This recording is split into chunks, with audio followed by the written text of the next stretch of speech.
बिस्मिल्लाहिर्रहमानिर्रहीम। अस्सलामुअलैकुम। दोस्तों, अल्लाह तबारक व तआला की ज़ात का मुकाबला करने वाला बदबख्त शिद्दात कौन था और इसने दुनिया के अंदर किस तरह अपनी जन्नत बनाई और इसकी बनाई हुई जन्नत कैसी थी और यह जन्नत कितने साल में तैयार हुई, शिद्दात का ताल्लुक़ किस कौम से था। आज की वीडियो में इन सब सवालों पर रोशनी डालेंगे। दोस्तों, शद्दाद और इसके भाई शदीद का ताल्लुक़ कौम आद से था और वो इरम नामी बस्ती के रहने वाले थे। वो बस्ती बड़े बड़े सतूनों वाली थी जिसको इरम अलज़ातुल इमाद भी कहा जाता है। याद रहे कि अमाद जमा है अमद की और अमद के मानी सतून के हैं। दोस्तों, आद के नाम से दो कौमें गुजरी हैं। शद्दाद की कौम को आदे कदीमा या आदे इरम भी कहते हैं। ये आद बिन औस बिन साम बिन नूह की औलाद में से थे। इनकी तरफ हज़रत हूद अलैहिस्सलाम को माबूस किया गया। इसी दौर में दो बादशाह बहुत जाहो जलाल वाले थे। वो दोनों भाई थे। बड़े भाई का नाम शदीद था और छोटे भाई का नाम शद्दाद था। उन्होंने बेशुमार लश्कर और ख़जाने जमा कर रखे थे। इस दौर के किसी बादशाह में शद्दाद का मुकाबला करने की ज़रूरत न थी।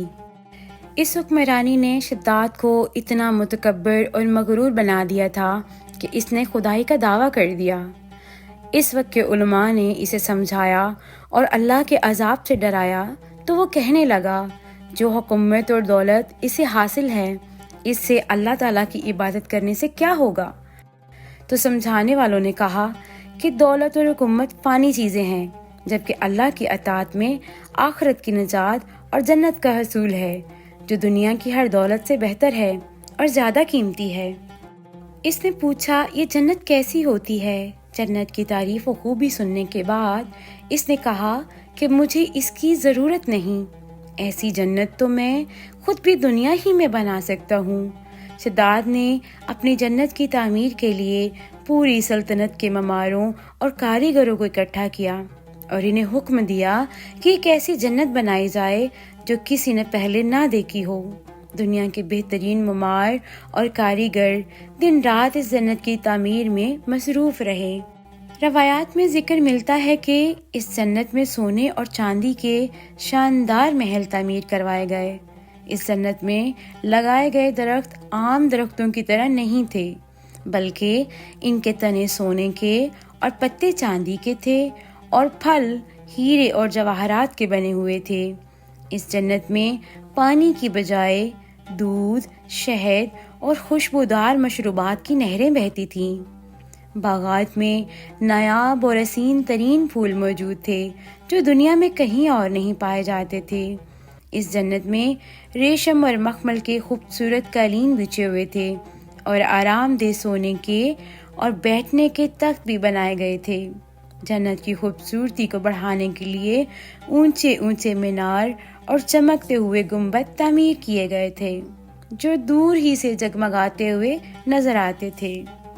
कहा जाता है कि दुनिया की इस जन्नत में 1000 महल तामीर किए गए। हर महल 1000 सतूनों वाला था और हर सतून में हीरे जवाहरात जड़े हुए थे। शहर के दरमियान में नहरें बनाई गई और इनके फर्श याकूत व मरजान और नीलम से सजाए गए। दोस्तों, 12 साल के अरसे के बाद जब ये शहर तैयार हो गया तो सब उमरा को हुक्म दिया गया कि इस शहर में आबाद हो जाएं। फिर शद्दाद खुद अपने लश्कर को लेकर इंतहाई तकब्बुर और गुरूर के साथ इस शहर की तरफ रवाना हुआ और तमाम रास्ते हमरा लोगों से कहता रहा कि ऐसी जन्नत के लिए तुम मुझे किसी और के आगे झुकने और जलील होने का कह रहे थे। मेरी कुदरत और दौलत तुमने देख ली। जब करीब पहुंचा तो तमाम शहर वाले इसके इस्तकबाल के लिए बाहर आ गए। शद्दाद बड़ी शान से जब दरवाजे पर पहुंचा तो जन्नत के दरवाजे पर पाँव अभी रखा ही था कि एक अजनबी को सामने पाया। पूछने पर पता चला कि वो मुल्कुल मौत है और शद्दाद ने कहा कि मुझे इतनी मोहलत दे कि मैं अपनी बनाई हुई जन्नत को देख लूं। जवाब मिला, मुझे हुक्म नहीं। अभी शद्दाद का एक पाँव रकाब और दूसरा पाँव जन्नत की चौखट पर था कि मुल्कुल मौत ने इसकी रूह कब्ज कर ली।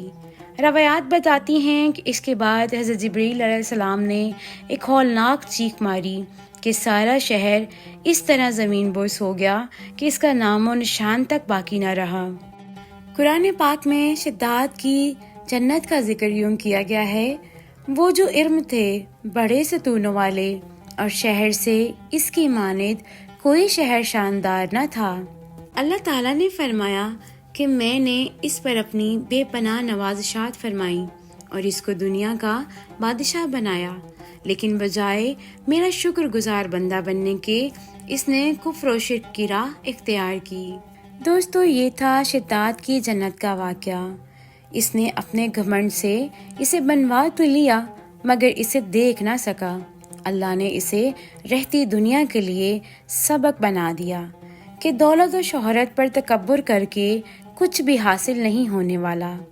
اللہ سے دعا ہے کہ ہمیں اپنی دولت کو نیک کام میں خرچ کرنے کی توفیق عطا فرمائے اور گمراہی کے رستے سے بچائے۔ ایمان اور صحت کی بہترین حالت میں اللہ پاک آپ کا حامی و ناصر ہو، آمین۔